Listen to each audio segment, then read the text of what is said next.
तो सबको जय मसीह की। आइए मेरे भाई बहनों, आज का वचन लेते हैं।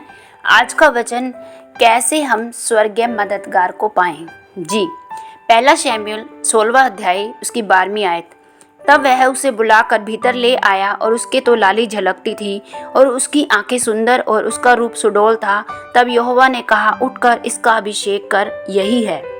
जी मेरे भाई बहनों, इस अध्याय में हम पढ़ते हैं कि परमेश्वर शमूएल को बैतलहम वासी यिशै के घर भेजता है ताकि उसके एक पुत्र का राजा होने के लिए अभिषेक करे।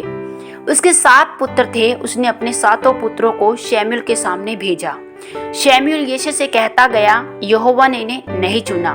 वो पहले से लेकर 6 बेटों को देखता रहा और बोलता रहा कि परमेश्वर ने इसे नहीं चुना। फिर उसने कहा, सब लड़के आ गए। वो बोला, नहीं, छोटा तो रह गया और वो भेड़ बकरियों को चरा रहा है।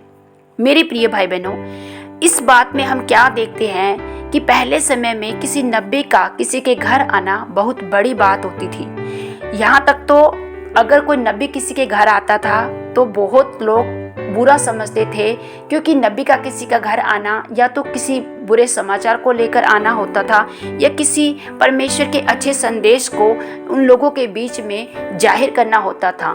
अब हम जानते हैं कि जब यहाँ यिशै के घर में शमूएल नबी आता है और वो यिशै के हर एक पुत्रों को बुलाकर पूछता है कि परमेश्वर, हर एक बेटे को देखता है कि ये बेटा है कि परमेश्वर ने इसे अभिषेक करना है। लेकिन उस घर में आप जानते हैं कि अगर आपके घर में कोई बड़ा नबी आता है और उस समय यिशै ने अपने सभी लड़कों को बुलाया लेकिन दाऊद को नहीं बुलाया। क्यों मेरे भाई बहनों?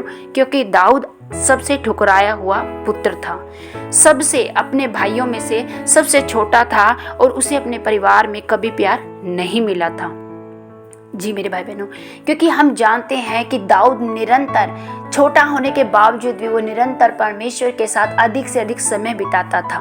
वो परमेश्वर के अति करीब रहता था, क्योंकि उसे अपने परिवार में वो प्यार, वो स्नेह, वो मेल मिलाप नहीं मिला था जिसके लिए वो तरसता था। वो प्यार, वो स्नेह, वो अच्छा परमेश्वर के साथ, परमेश्वर की हजूरी में उसको सब कुछ मिलता था और वो अधिक से अधिक समय परमेश्वर के साथ बिताता था। अपनी भेड़ बकरियों को चराता हुआ भी वो हर समय भजन और स्तुतियां करता था। हम देखते हैं कि भजन संहिता सारी दाऊद के द्वारा लिखी गई है। दाऊद ने अपने जीवन की हर परिस्थितियां, हर एक वो अपने मन की भावनाएं, चाहे वो उसके दुख में होकर हो, चाहे उसकी वो लड़ाई के समय की, हर एक बातें उसने भजन संहिता में लिखी है।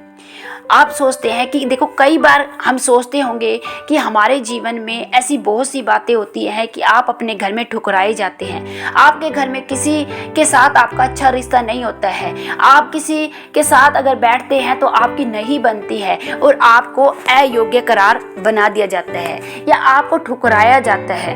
क्यों मेरे भाई बहनों? क्योंकि आप अपने परिवार में तुच्छ जाने जाते हैं, अपने परिवार में आप आदर के योग्य नहीं जाने जाते हैं। ये क्यों होता है?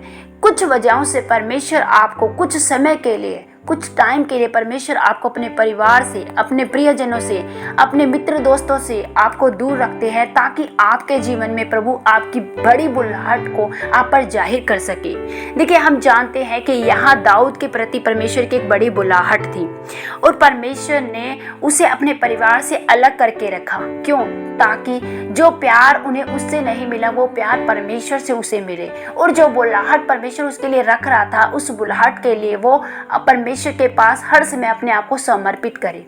जी मेरे भाई बहनों, अब कई बार हमारे जीवन में ऐसी बातें होती है कि हमें नहीं समझ आता है कि मेरे परिवार में मेरे साथ ऐसा व्यवहार क्यों होता है। यही कारण था कि वह अपने संबंध परमेश्वर के साथ मजबूत कर पाया। आज हम देखते हैं कि ये सबसे मेन कारण था दाऊद का परमेश्वर के साथ अपना रिश्ता मजबूत करने का, जब वो अपने परिवार के साथ रिश्ता नहीं बना पाया। देखिए, आप जब देखते हैं कि जब हमारा मस्सा होता है या जब किसी का भी आपके जीवन में किसी दास का आपके ऊपर अभिषेक किया जाता है तो वो एकदम से नहीं हो जाता है। आपकी नजरें, आपकी बातें परमेश्वर से मेल खाने वाली होती है, तब आप उस मसा और उस अभिषेक के लिए अपॉइंट किए जाते हैं। आप उस अभिषेक और उस मसा के लिए ठहराए जाते हैं परमेश्वर के स्वर्गीय मददगार के द्वारा। जी मेरे भाई बहनों, हम यहाँ देखते हैं कि दाऊद के लिए एक स्वर्गीय मददगार आया था। शमूएल नाम का एक नबी आया था, उसने दाऊद का मसा किया था, दाऊद का अभिषेक किया था। वो कैसे हो पाया मेरे भाई बहनों? क्योंकि दाऊद परमेश्वर के प्रति निरंतर निरंतर वफादार था, परमेश्वर के पीछे चलने वाला, परमेश्वर के हुक्मों को मानने वाला था। देखिए मेरे भाई बहनों, जब परमेश्वर आपके जीवन में अगर कोई ऐसी निराशा भी होता है तो उस निराशा को परमेश्वर एक आशीष में बदलने की सामर्थ्य रखते हैं। आपको अच्छा बनाने के लिए, आगे लेकर जाने के लिए, वो आपकी गरीबी को, ठुकराए जाने को, प्रार्थना को उत्तर न आने वाले हर एक बातों को इस्तेमाल वो आपकी आशीषों में बदल सकता है। वो आपकी हर उन हताशा निराशाओं को भी आपके आनंद में बदल सकता है। जी मेरे भाई बहनों, कैसे? वो अपने डिवाइन हेल्परों के द्वारा आपके जीवन में बड़ा काम करते हैं। परमेश्वर हर समय आपको देखते और परखते हैं आपको आगे बढ़ाने के लिए। पर जिस समय आप परीक्षा में हो तो आपको समझना है उस समय आपका चाल चलन कैसा है। अगर आप दुख के समय पाप में जाते हैं तो आप ऊंचा नहीं हो पाते।